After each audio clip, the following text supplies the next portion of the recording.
Hi, I'm Mandi Pryor and welcome to Spotlight on Pittsburgh. Spotlight on Pittsburgh is a program about Pittsburgh's most fascinating people and what they do to make our city an amazing place to live and work. When we come back, I'll introduce you to Jennifer Kehm, Development and Liaison Manager of Cancer Caring Center. And later we'll introduce you to Karen Scuilli, the co-founder of Face2Face Healing. See you in a moment.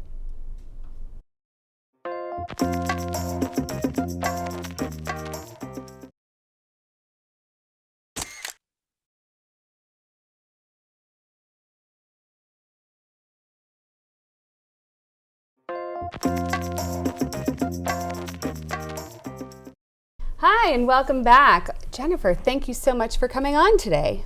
Oh, it's my pleasure. So what can you tell me about the Cancer Caring Center? I like to call the Cancer Caring Center the powerhouse of emotional care for cancer patients. We have a variety of different ways to help people support people through treatment and beyond. For instance, we have support groups. We run 29 different support groups a month. They are at the center in Bloomfield, but they're all over the Pittsburgh area. For instance, we have several in the South Hills at St. Clair Hospital or Jefferson Hospital, and so people don't have to cross rivers. That's nice. Yeah. But we also have one-on-one therapy through Wendy, who's a licensed clinical social worker. So patients can come in and they can get therapy for free, which is really, really helpful. A lot of people are under a lot of financial burden through cancer treatments and even beyond. It's an expensive thing to go through. So it's fantastic that they're able to get these treatments, get therapy for free. And they can also, their spouse can come in with a patient or alone, and loved ones can come in. And if you've lost somebody, you can still, you're still welcome at the center for any kind of treatment or care. That's wonderful. So can you tell me a little bit more about the programs that you host? Well, we do a lot of different support groups, and some of them are general cancer support groups, and some of them are tailored to the specific kind of cancer that you might have. Like we have head and neck cancer support groups, we have breast cancer support groups, we have African American support groups, we have a wonderful program. It's called YACS, and it's for it's young adult cancer support, and it's for people from 18 to 39 that have been diagnosed with cancer, and it's really the only one in the city that addresses young cancer. So, and it's a fabulous. You have some background in that as well, don't you? Yeah, I myself am a cancer survivor, and I was diagnosed when I was 36, and then I started what is called the Young Women's Breast Cancer Awareness Foundation, and then we also are now just merged with the Cancer Caring Center. So we help women under 45 with breast cancer, and specifically in that group. But now, as it's come under the umbrella, they can also receive a lot of different support and education, and we also have a food bank at the center in Bloomfield. There's a lot of different ways that people can be helped. But in terms of back to the programs, we also have a lot of exercise programs that are specifically for cancer patients. They're the people that train, or the trainers or the people that run the classes have been specifically trained in cancer care. You might have some issues that, whether from surgery or even if you're still undergoing treatment, that you may need special care. So we have yoga for cancer patients, and we have just regular exercise classes. We have art therapy at the center. We also have Reiki. I don't know if you're familiar with that, but we have that every other Wednesday for free at the center. And we have another program called Hands-on Healing, which is at the center every other Wednesday as well. So there's a lot of ways to help through the treatments and beyond. And so you said you reach a broad audience. Who specifically? What types of groups do you, I heard a few of them. Can anyone come and receive some kind of treatment if they're looking for it? Absolutely. We serve we don't serve children with cancer. We do try to help anybody 18 and above. So, whatever types of cancer you might have, it doesn't matter. You can come to the center and go to the classes, or you can go to, come to the Reiki or whatever. And again, you don't even have to be the patient. You can be the loved one or the caregiver. Many times the caregivers are under such enormous stress that, they really don't have any place to go. So we embrace, all of those folks. And how does the food bank come into play? A lot of patients with the head and neck cancer have challenges swallowing. A lot of people that are on cancer treatment do lose a lot of weight. So we have Ensure, which is a high-calorie drink with a lot of people in the cancer world use that. It's very expensive. It's about $50 a case. So we do give, if you are, able to, you have to fill out some forms in order to be able to make sure you're qualified, but they can come and get a case of Ensure once a month. So that's a huge thing for a lot of patients because it is very expensive. And in terms of your support groups, so are those every day of the month? Are they available nights and afternoons and mornings? Do you have just different times, or? Most of the support groups are held in the evening, and they are sometimes depending on you can probably go to a general group if you're willing to travel at least once a week. You can a lot of them are geographically targeted, and some of them meet twice a month, some of them meet once a month. It just depends on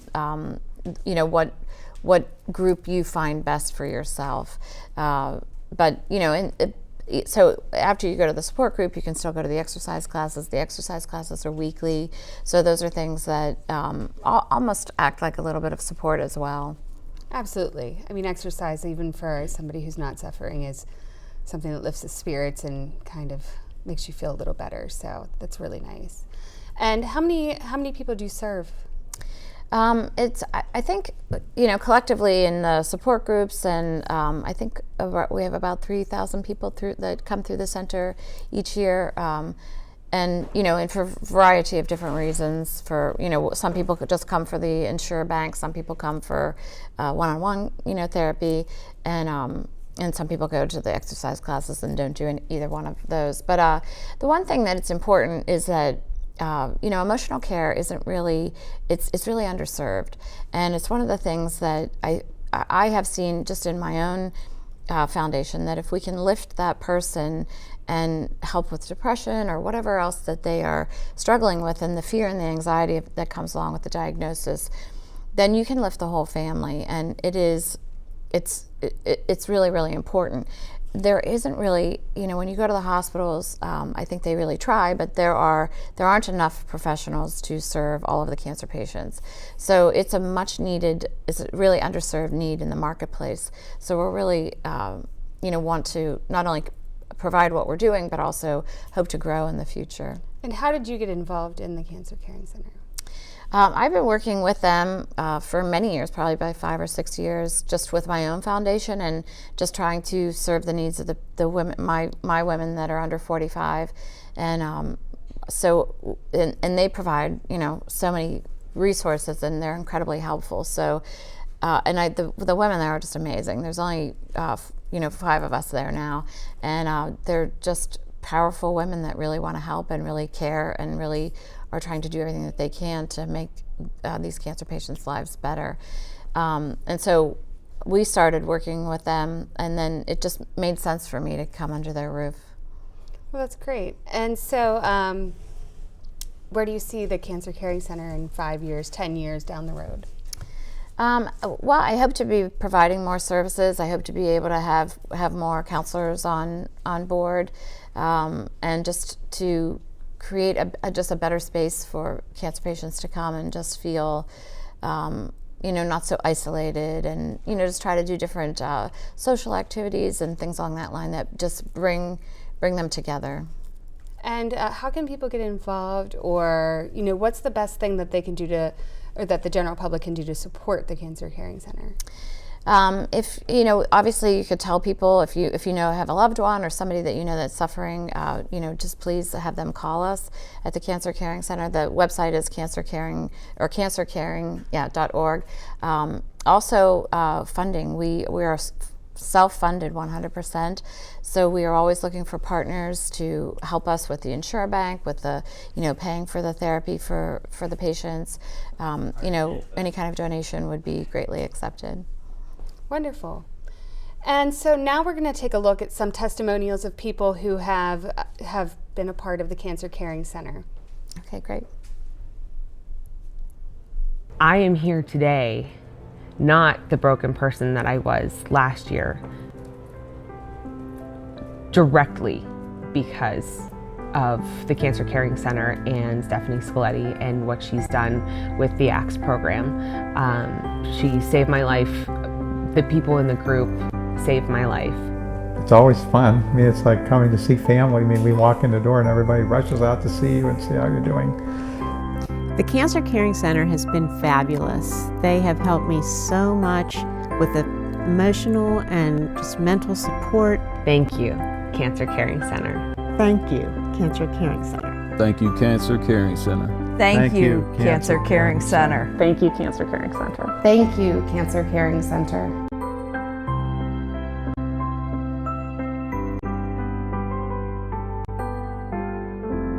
That video was incredibly powerful, and I hope that everybody takes a moment to go to cancercaring.org to find out more about the center.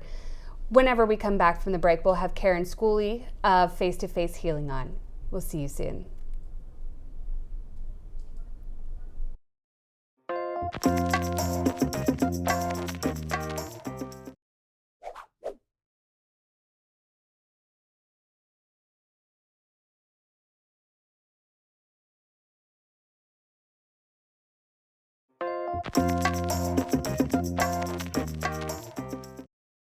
Thank you so much for coming back. Karen, thanks for joining me today on the show. Thank you so much for having me. You're welcome. So what can you tell me? Tell me a little bit about you and how you got into Face2Face Healing. As you can see, my face is different than most, and so I'm a head and neck cancer survivor. I had cancer of the parotid gland, and it required several surgeries, radiation, chemo, those type of things. And I was looking for a place for me to go. The doctors do a great job. They put you all back together, and then the emotional support is the difficult place. So I went to different support groups, but I didn't really find anything that really resonated with me. So I created it. And it's actually something that's nothing out like anything nationally. It's for different individuals, for facial disfigurement, for bodily disfigurement, scars, that type of thing, and for burns, cancer, people with accidents, congenital anomalies, pretty much anything that has causes scarring or causes concern in people about dealing with their self-esteem. It's really kind of what I did. Wonderful. And you have a background in nursing, correct? I do, yes. I have a master's in nursing, and then I went back and received a master's in business administration as well. And I was doing that because I was looking at climbing the corporate ladder. And so then my world stopped, in 2012 when everything occurred and I was diagnosed with cancer. So I was looking for something to do, being a nurse, my main thing is like helping people, and so I didn't have that anymore, and I was, really scrambling, trying to figure out what I was going to do next. Sure. It's almost like a grenade blew up in my life, and I was trying to find out where those pieces that were missing, what can I fill them with, right? And so I was looking for that, and I talked to Dr. Dandy Patouche, and I was telling him, where do you send your patients? And he said, well, I don't know where they go, because he was supposed to rebuild my jaw. And unfortunately, because of the radiation, I wasn't able to have that done. So this is after reconstruction, and that's kind of like how it is. So I lost my face, I lost my smile, and I was just asking, where do they go? And so I was sitting in his chair crying, and he felt compelled to help me, thank God. And so he directed me to the Shayside Hospital Foundation. And I met Louise Brown, who's the executive director there, and she gave a grant to Face2Face Healing, and we actually combined with Centers for Integrative Medicine, which is in Shayside, and they do mind, body, spirit, and that's what I really wanted to do. When I was thinking about me and what would have helped me, I was thinking, that's how I kind of made this, or tailored the support group, right? So it's more about, I have an interactive website where people can share their stories, that offer people hope and inspiration. We have resources available. I have a background in case management, so I want to make sure people are aware. And as even Jennifer stated, that it's when you go through this, it's really financially burdening. You don't have a lot of money to do things that really are a complement to the Western medicine. such as the yoga, mindfulness meditation, those type of things. And so when I was going through this, I was thinking about what can I do? So we did get another grant from the Jewish Healthcare Foundation, and we're able to provide yoga, massage therapy, meditation, nutrition counseling, homeopathic, those type of things, as well as more mental health counseling. So right now it's myself being a nurse and being a cancer survivor. We also have a mental health counselor, Susan Donnan and Sandy Booty, and we're all cancer survivors. And so we wanted to be able to help give back. So it's really amazing. I think my favorite part is talking to the patients and helping them through what was such a difficult time for me at the time. So I'm glad that I'm able to be there for support. Well, and all of you having cancer and going through something, I think people are mainly looking for other people that feel the same way, that can relate to them, because all of a sudden they feel a little bit different than the outside world, and they're trying to find their feet again. So things have changed. So it's wonderful. And I think the good thing is that we have people with burns and we have people with congenital anomalies. So it's really connecting with these individuals. And what I find rewarding is that even though each of our stories are so different, it's that connection that we have when we're in a room together. It's like the eye contact we give, and it's just like, wow, we know you have an amazing story. I can't wait to hear it, So it's like an exciting thing. And oftentimes when we're out in public, because of the way we look, we kind of shy away from communication or connecting with other people because we're afraid of how they're going to react. Because it's really not, it's part of just, your mind is how it works. You want things to be symmetrical. And so it's really teaching people how to, not, be discouraged or, understand that, it's communication is key, eye contact is important, and those type of things. And so it's trying to help them, as well as their family members and the community, could be going back to school, or it could be going to work and those type of things. So it's really helping with that. Well, and somebody in my family has had significant burns. I mean, not facially, but on their body. And it's something that I have always been like, you don't even, you barely notice. But to them, I know it bothers them. And so it's great to have support out there, and maybe some other people who, would relate to it a little bit more than somebody else. So thank you. How long has it been in operation?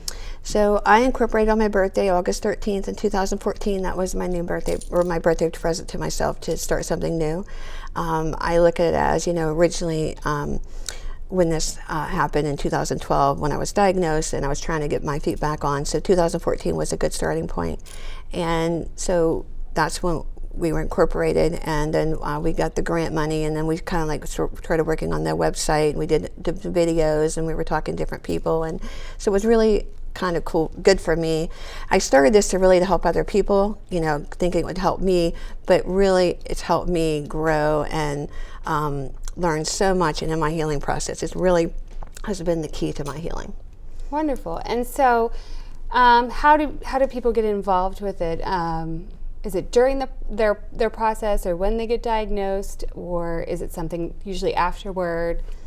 So it's different phases because it depends on the individual. So I look at, as a nurse, it's an individualized care plan is how I really look at it.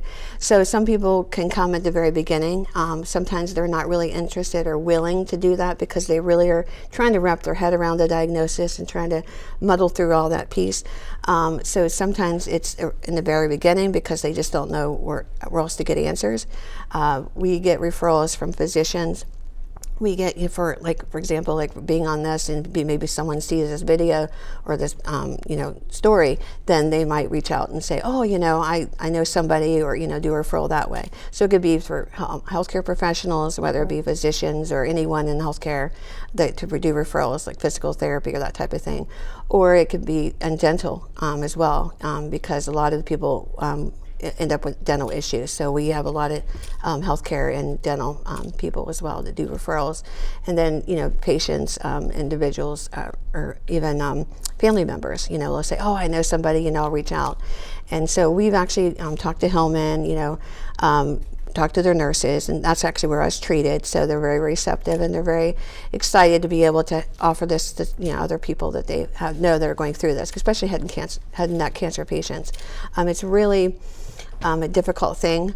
a very grueling process. You know, you're dealing with the surgery, and then you're dealing with the chemo and the radiation, and it just feels like you lose hope. You know, it's like every day is like a difficult day.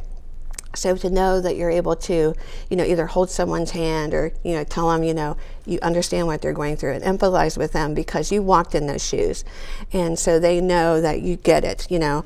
And so I've helped people, I started doing boogie boards to patients with laryngectomies because they can't talk.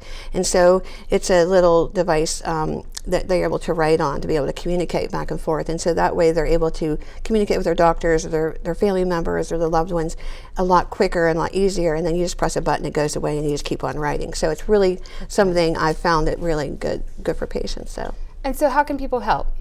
There's various ways. You can reach out, you know, to our website. If you know anyone who's dealing with or having body image issues after cancer, it could be any for facial, it could be mastectomies. It doesn't really matter what the cause. It could be someone with a burn, someone with congenital anomaly, and we do try to help kids, even the parents of the children. So that's huge. We started locally, but now we've actually received national recognition. So we're really excited about that, and we do the support groups monthly. In Pittsburgh, but we are doing video conferencing, which we're now able to reach out to nationally, so it's really cool. But yes, make donations because we have a lot of things we want to continue to do, the support groups, you know, the website. We do outreach to individuals. We go to their homes, we go to doctor's offices, that type of thing, which is not something people usually do. So being able to reach, because it's really about face-to-face healing and seeing them face-to-face and walking with that journey, but making donations and calling us if you know somebody who's dealing with something. Wonderful. So thank you so much for coming on today. We're going to bring you back out in a moment with Jen and kind of wrap up and talk about anything else. Oh, thank you so much. Thank you. We are going to bring back Karen and Jennifer after the break to see if there's any other way we can support them in their journey to help others. Stay tuned for how you can help this holiday season.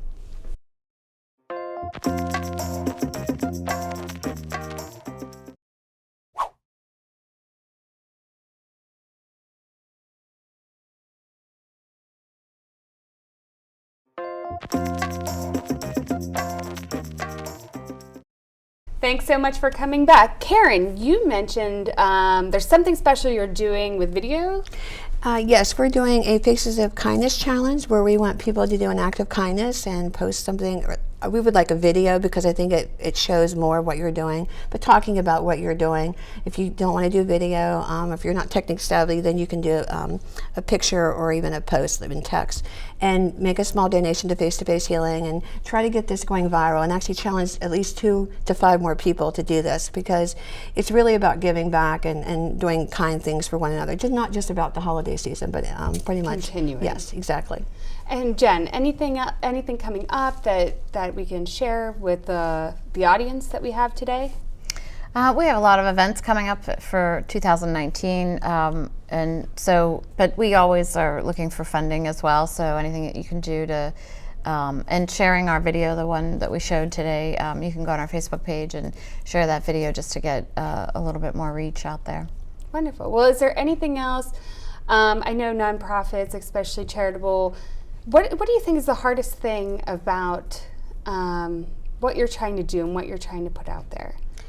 I just think it's creating awareness for people to know there's help out there, so that people don't have to suffer by themselves, you know, and know that there's a community of support. So, like, oftentimes I even do referrals to Cancer Caring Center because I'm not a one-stop shop, so to speak. So it's really about all the resources available and trying to help the person, you know, looking at the whole picture. Sure. Well, I think you both are doing amazing things out there in Pittsburgh and supporting people who maybe didn't even know there was support out there. So we all thank you. And going forward, anything we can do to support you, share it. Please let me know. And hopefully we can share it with the world. Thank you very much. You're welcome. Thank you. Thank you. Thank you, Karen and Jennifer, for joining us on this episode of Spotlight on Pittsburgh, and thank you all for watching. Please follow us on Facebook and Instagram at Spotlight on Pittsburgh, and join us again next time when we shine the spotlight on 2 new guests.